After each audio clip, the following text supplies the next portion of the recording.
नमस्कार स्वामी भक्तांनो, आपल्या चॅनलवर तुमचे मनापासून स्वागत आहे. आपण नेहमी पाहतो की भक्त देवाला प्रसन्न करण्यासाठी महागातली मिठाई, पेढे किंवा भरगच्च फुलांचे हार अर्पण करतात. पण अक्कलकोट निवासी श्री स्वामी समर्थ महाराज हे भावाचे भुकेले आहेत. त्यांना तुमच्या श्रीमंतीपेक्षा तुमच्या श्रद्धेची किंमतही जास्त आहे. तर मित्रांनो, आजच्या या खास व्हिडिओमध्ये आपण पाहणार आहोत की स्वप्नात मृत लोक का येतात, कोणत्या पापामुळे येतात हे काळजीपूर्वक ऐका. नाहीतर मृत व्यक्ती स्वप्नामध्ये अशा परिस्थितीत दिसली तर, अचानक मृत व्यक्ती पावलेल्या व्यक्ती स्वप्नात अशी करताना दिसली तर, आज या खास व्हिडिओमध्ये आपण पाहणार आहोत. जर तुम्हाला हा व्हिडिओ आवडला तर लाईक नक्की करा. ही माहिती जास्तीत जास्त स्वामी भक्तांपर्यंत पोहोचण्यासाठी व्हिडिओला शेअर करा आणि अशाच आध्यात्मिक माहितीसाठी आपल्या चॅनलला सबस्क्राईब करायला विसरू नका. स्वामी भक्तांनो, तुमच्या आयुष्यातील स्वामींचे अनुभव किंवा शंका खाली कमेंट बॉक्समध्ये नक्की सांगा. कमेंटमध्ये श्री स्वामी समर्थ टाईप करून स्वामींचे आशीर्वाद नक्की मिळवा. चला तर मग मित्रांनो, आजच्या या खास व्हिडिओला आपण सुरुवात करूया. मित्रांनो,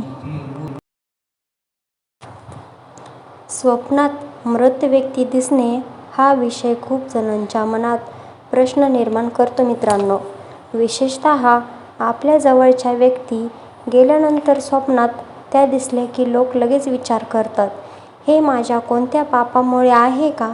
चला तर मग आपण शांतपणे, सखोलपणे समजून घेऊया. मित्रांनो, नंबर 1, स्वप्नात मृत लोक दिसणे म्हणजे पापाचे लक्षण आहे का?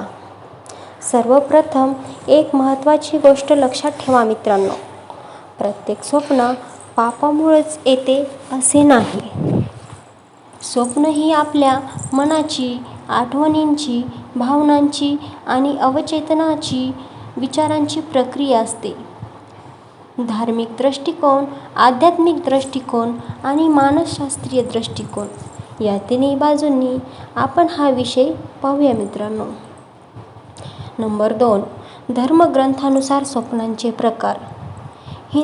हिंदू धर्मग्रंथामध्ये स्वप्नांचे 3 प्रकार सांगितले आहेत. मित्रांनो, नंबर 1, दैविक स्वप्न. दैविक स्वप्न म्हणजे देव किंवा पितरांकडून आलेले संकेत. नंबर 2, मानसिक स्वप्न. मानसिक स्वप्न म्हणजे मनातल्या विचारांमुळे पडलेले. नंबर 3, भौतिक स्वप्न. तर मित्रांनो, भौतिक स्वप्न म्हणजे रोजच्या घटनांमुळे पडलेले.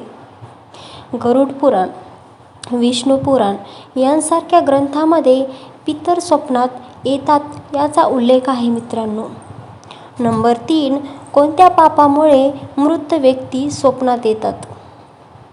लोकमान्यता. लोकपरंपरेनुसार काही कारणे सांगितली जातात. नंबर 1, श्राद्ध न करणे. जर पितरांचे श्राद्ध, तर्पण, पिंडदान केले नसेल तर स्वप्नात येतात असे मानले जाते. नंबर 2, आई-वडिलांचा अपमान. जिवंत असताना आई-वडिलांचा अनादर केला असेल तर त्यांच्या आत्म्याला शांती मिळत नाही असे काहींचे मत आहे. मित्रांनो, नंबर 3, वचनभंग. मृत व्यक्तीला दिलेले वचन पूर्ण न केल्यास ते स्वप्नात आठवण करून देतात असे म्हणतात. स्वप्नांच्या बाबतीत अन्याय. वारसा हक्कात फसवणूक केली असेल तर पितर स्वप्नात येतात अशी धारणा आहे. मित्रांनो, नंबर 5, अंत्यसंस्कार योग्य न करणे. तर अंत्यविधी योग्य रीतीने न केल्यास आत्मा अस्वस्थ राहतो अशी श्रद्धा आहे. पण लक्षात ठेवा, या सर्व गोष्टी श्रद्धा आणि परंपरा आहेत. वैज्ञानिक त्याचा काहीच पुरावा नाही आहे. मित्रांनो, नंबर 4, मानसशास्त्रीय कारणे. तर अनेक वेळा मृत व्यक्ती स्वप्नात येण्यामागे साधी आणि नैसर्गिक कारणे असतात मित्रांनो. नंबर 1, आठवण आणि ओढ. आपण ज्यांना खूप प्रेम करतो ते गेल्यावर त्यांची आठवण तीव्र असते. अशा वेळी ते लोक आपल्या स्वप्नात येतात. नंबर 2, अपूर्ण संवाद. हे बोलायचं राहिलं अशी भावना असल्यास ते स्वप्नात आपल्याला दिसतात. नंबर 3, अपराधीपणाची भावना. जर मनात खंत असेल, मी त्यांच्यासाठी पुरेसे केले नाही, तर ते स्वप्नातून प्रकट होते मित्रांनो. नंबर 4, दुःख प्रक्रियेचा भाग म्हणजेच ग्रेफ शोक. ही एक प्रक्रिया आहे. त्या काळात स्वप्नात मृत व्यक्ती दिसणे सामान्य आहे मित्रांनो. त्यानंतर आहे ते म्हणजे नंबर 5, स्वप्नात मृत व्यक्ती हसताना दिसली तर.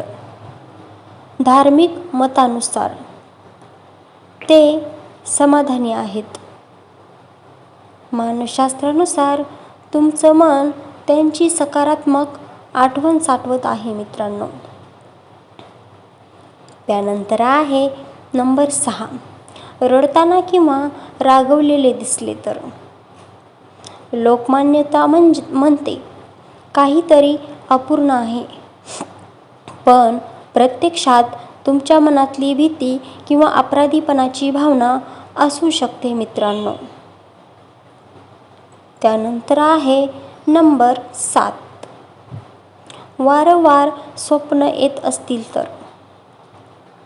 त्यांची आठवण अजूनही खोल आहे. एखाद्या घटनेशी ते जोडलेले आहेत. तुम्ही मानसिक ताणात आहात तेव्हाही तुम्हाला गेलेले व्यक्ती हे स्वप्नात येतात. जर स्वप्नामुळे भीती, चिंता किंवा झोपेचा त्रास होत असेल तर मानसोपचार तज्ज्ञांचा सल्ला घ्यावा मित्रांनो. म्हणजे आपली भीती, चिंता नाहीसे होईल. नंबर 8, पितृदोष आणि स्वप्न. ज्योतिषशास्त्रात पितृदोषाचा उल्लेख आहे, पण प्रत्येक स्वप्न म्हणजे पितृदोष असे नाही. यासाठी योग्य जाणका करून कुंडली पाहणे आवश्यक आहे. नंबर 9, स्वप्नातून मिळणारे सकारात्मक संदेश. काही वेळा मृत व्यक्ती आशीर्वाद देताना दिसतात मित्रांनो. मार्गदर्शन करताना दिसतात आणि त्या आपल्याला संकटातून वाचवतानाही दिसतात मित्रांनो. तर मग काय करायचे? हे स्वप्न भीतीदायक नसतात, उलट दिलासा देणारे असतात मित्रांनो. तर मग आपण काय करायचे यावेळेस? तर ते म्हणजे नंबर 10, जर तुम्हाला वाटत असेल की पितर नाराज आहे तर काय करावे? घाबरू नका आणि साधे उपाय करा. दररोज देवाचे नामस्मरण करा मित्रांनो. अमावस्याला पितरांना अन्नदान करा. ब्राह्मण किंवा गरजूला भोजन द्या. गाईला भाकर, अन्न नैवेद्य दाखवा गाईला. पिंपळाच्या झाडाला पाणी घाला, तेही खूप शुभ मानले जाते मित्रांनो. हे सर्व श्रद्धेने करा, तर भीतीने नाही. भीतीने केल्यास आपल्याला आपल्याही मनात काहीसे वेगळं वाटेल. त्यानंतर आहे ते म्हणजे नंबर 11, ते आहे सर्वात महत्त्वाचे सत्य. देव किंवा पितर प्रेमळ असतात मित्रांनो. ते सूड घेण्यासाठी नाही तर संरक्षणासाठी असतात.